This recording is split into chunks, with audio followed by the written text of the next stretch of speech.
Hi there, this is Jen, and thanks for joining me today. Today I am doing one last project using the December box of the month from the Not Too Shabby shop. And I'm going to go ahead and use the Snow Critters 6x6 pad as well as the Fawns in Winter pad.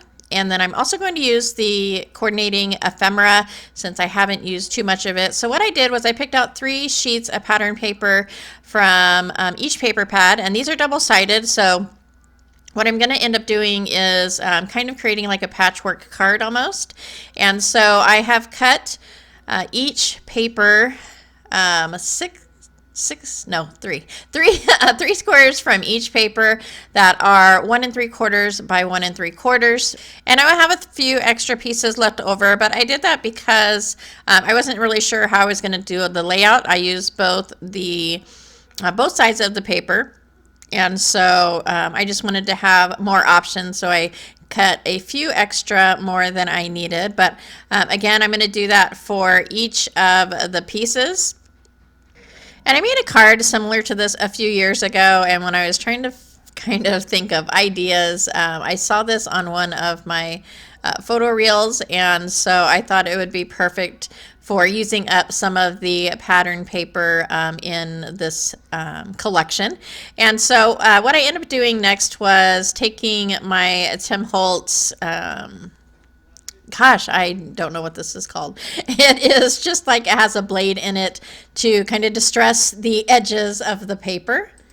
But you can use scissors for this as well. So for this set of papers, I'm just going to distress the edges, and I'm not going to ink up the edges.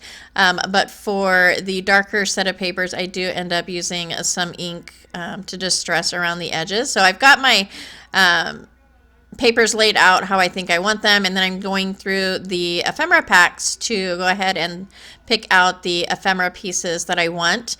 And I think this would be perfect for a baby card. I don't end up adding a sentiment to this because I want to leave it open for that. I don't make many baby cards, but just in case, I really love the kind of the color palette for a baby card.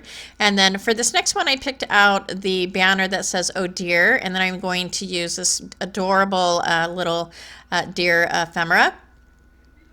And what I ended up doing for this was just pushing the squares over to the side, and then I will end up trimming the entire right-hand side off, and then matting this on another piece of paper. But basically I am just taking my squares, adding a little bit of liquid adhesive, and then placing them on the card, and then I will go ahead and trim that side piece off. And I went ahead and I popped up my main piece of ephemera with some foam, and then I will glue the other 2 pieces that I'm using underneath that. And then that little cute little bird will just sit on top. And that's pretty much going to finish this card off. Again, I didn't want to add a sentiment because I wanted to leave that open.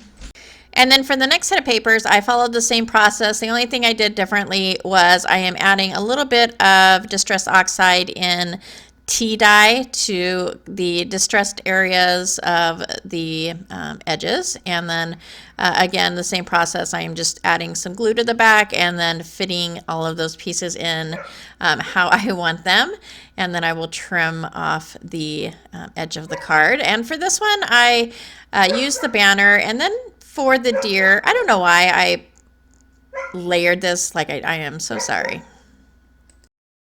All right, so anyhow, I went ahead and I took the 2 deer ephemera pieces and layered them on top of each other.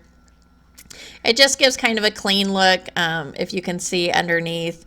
And so yeah, that's why I did it. I have no idea why I did that actually. And then I went ahead and I added some liquid glue to adhere that. And then for the banner portion, or the banner ephemera piece, I am just going to pop that up with some foam and add that. And then I will go ahead and take some liquid adhesive again and mat my cards onto a 4 1/4 by 5 1/2 piece of cardstock. And that is going to do it for me for my cards for today. As of now, this box is actually still available. It is perfect for some winter cards. So if you're done with Christmas and you're looking for some cold weather cards, this is a perfect set for that. And this will be my last video for the year, I'm pretty sure. And so I want to wish everybody a super happy holiday. I hope you enjoy yourselves, and I can't wait to see you back next year. Thanks as always for spending some time with me today, and I hope to see you next time.